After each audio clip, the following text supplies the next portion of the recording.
I've spent the last 2 and a bit years filling this space with awesome tech, and in this video I'm going to show you my favourite bits.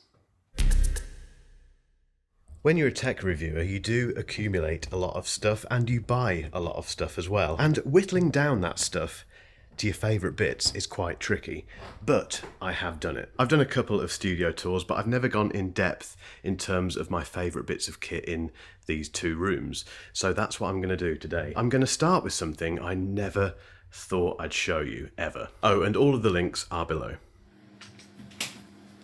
Welcome to the glamorous Mark Ellis Reviews studio kitchen, and the first thing I want to show you is this. This is the Gadget Academia coffee machine, and I was incredibly lucky to have one sent to me. Gadget got in touch a little while ago and said, do you fancy checking out our top-end coffee machine? To which I said, yes, please. If you know me, you know I love coffee, and the idea of having such an amazing bean-to-cup coffee machine was too tempting to ignore. If you've never heard of Gadget, they've played a massive role in the coffee industry. And that's because in 1938, Achille Gadget, I really hope I've said his name properly, filed a patent for what would become the modern espresso coffee machine. And the key difference was that his process used pressured hot water instead of steam, and the byproduct of the change was the appearance of the crema naturale. Again, I'm so sorry about my terrible Italian accent. Basically, that layer on the top of coffee that we all know and love. The Academia is basically the Ferrari of coffee machines. It's a bean-to-cup machine with a 1.6 litre water tank. It's got carafe and traditional milk frothers. It's also got a touchscreen on which you can select from 19 different drink options, and it's encased in this really smart black mirrored glass and stainless steel casing. You can also set up your own profiles, your favourite drinks. Everything is literally at the push of a button, unless you want to do the milk frothing yourself. And for someone who loves coffee but doesn't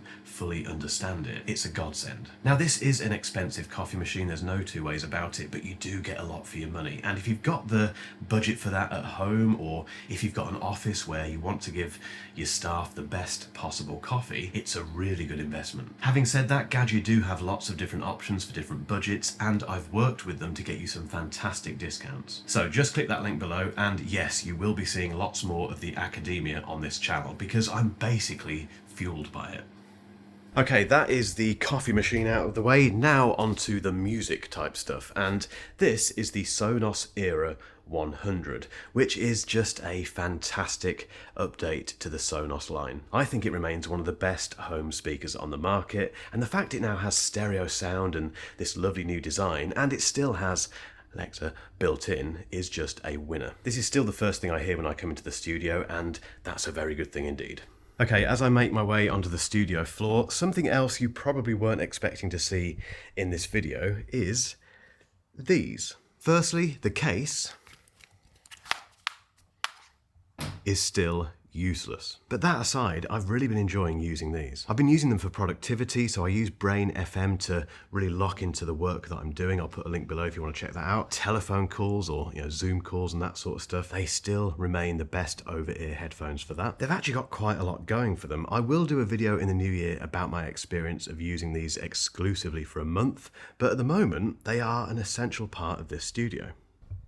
Next up, we have my brand new 14-inch MacBook Pro. And if you're wondering, this is toothpaste. Apologies, but that's irrelevant. This is my M3 Max maxed out nearly MacBook Pro. I've gone from the 16-inch M1 Max one, which was just way too big, I was getting really fed up with it, to this much more manageable 14-inch version. It is ridiculously powerful. I've only been using it for about a week, but I will be doing an update video on this at some stage, so make sure you subscribe and hit the bell. But this is the production engine room. It's where all of my video and audio work goes through, and yes, Space Black is, well, look at it.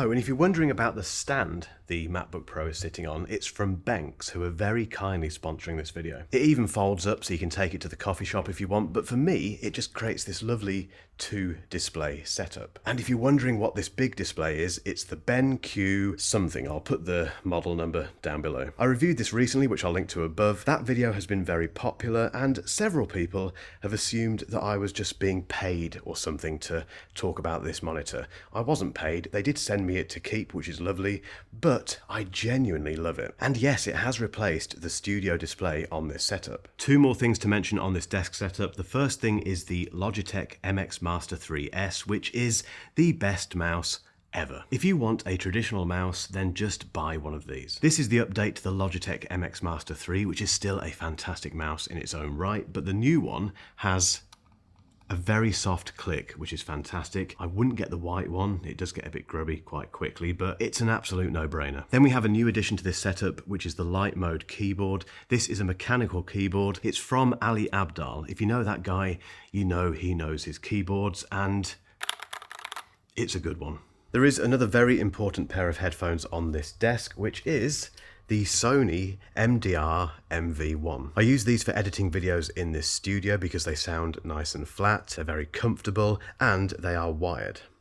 No studio would be complete without a massive telly. This is the Hisense U8K. I reviewed it a little while ago. I'll put a link above so you can check that out. It's not OLED, sorry, but it's mini LED, and it is one of the best mini LED examples. This is the 65-inch version. I've just realized I've not turned it on for this video.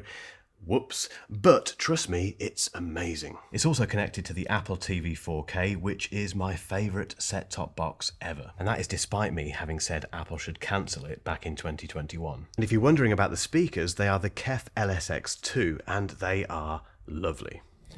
Okay, two more Benks products that I could not live without in this studio. The first thing is this. And this is not an Apple Pencil, it's a pencil, or a pen rather, from Benks. The Apple Pencil, the second generation version, is 140 quid. This one, 40 quid. It has the same magnetic charging as the Apple Pencil. It feels the same, it's just as enjoyable to use. It's got that ridge which stops it from falling off every single surface. Now, it doesn't have pressure sensitivity, so if you're an artist, it's probably not the best option. But if you use your iPad to take notes, why on earth would you spend another 100 quid on the Apple version? While we're talking about Benks, one thing I did forget to mention on this production desk is this amazing 3-in-1 charger. This charges your AirPods Pro, your Apple Watch, and your iPhone at the same time. It provides up to 15 watts of fast charging, and while I use it in the studio like this all the time, I can take my iPhone off, take that off, unplug it,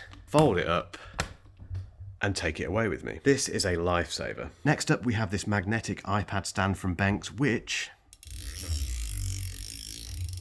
swivels. Also, you can fold it up. I love Benks stuff. The quality of their products is fantastic. I really put these things to task, and they've never broken, they never scratch, they always work as intended, and they look like Apple should have made them themselves. And talking of iPads, this video would not be complete without the iPad mini. This gets used all the time in this studio, mainly to read the notes for the videos that I'm shooting. So normally I have this sat just out of sight with a few bullet points on it, and it's an amazing note-taking device. And that's where another big supporter of this channel comes in, Paperlike. I have a Paperlike screen protector on this iPad, and I couldn't live without it. In terms of taking notes on the iPad mini or any iPad, the Paperlike is an absolute no-brainer. And it does exactly what it says on the tin, so it turns the surface of your iPad display into a paper-like surface, so it feels like you're writing on paper, not glass. The effect is mesmerizing, and if you're worried about applying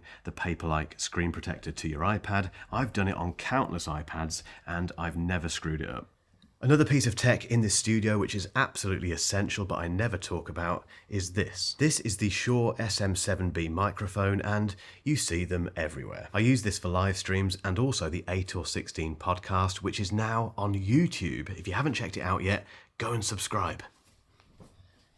Next up isn't the HomePod because Siri. It's actually the M2 Pro Mac Mini, which remains, I think, the best example of what this current design, or this old design of the Mac Mini, is capable of. And the best thing about this one is that you only need the base model, so the 16 gig of unified memory and the 512 gig SSD. This is an absolute beast. This has kind of turned into my general office and writing machine when I'm in the studio, which is a bit of a waste of money, to be honest, but I do occasionally use it for video editing, which it just absolutely smashes through. And next year, I promise I'm going to do more music production stuff.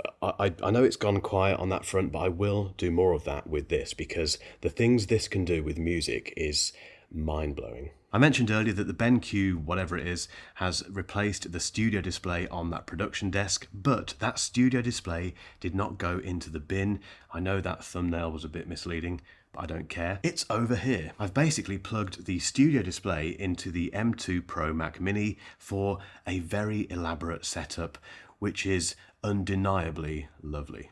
And this desk would not be complete without a Logitech MX Master 3 and an iQuinix F96 mechanical keyboard. They don't make this one anymore, but they do make some fantastic alternatives, and although they're a bit pricey, a little bit premium, they're worth it.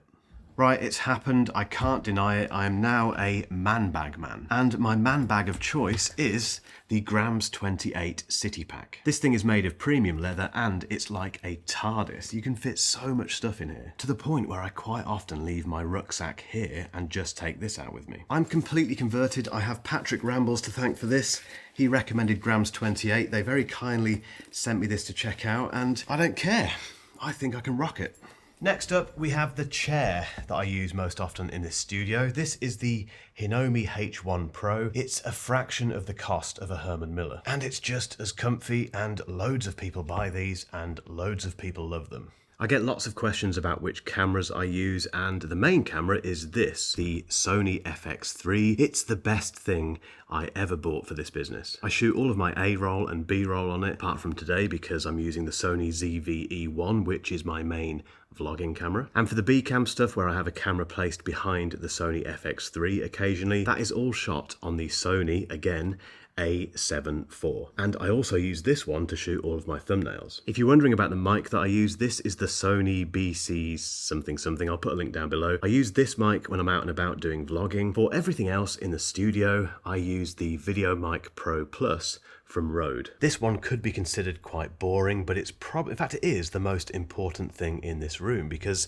it's this Synology NAS. This contains everything, including my videos, my B-roll, assets for the business, my branding stuff. It's my world. And yes, I do back it up. Sonos Era 300, which is the main music playing device in this room, and it is utterly wonderful. And while we're talking about fairly expensive premium things, another pair of headphones. These are the Bowers & Wilkins PX8, and I don't use them very often, but if I'm sat in this chair doing blogs and all that sort of stuff, these are the headphones I wear.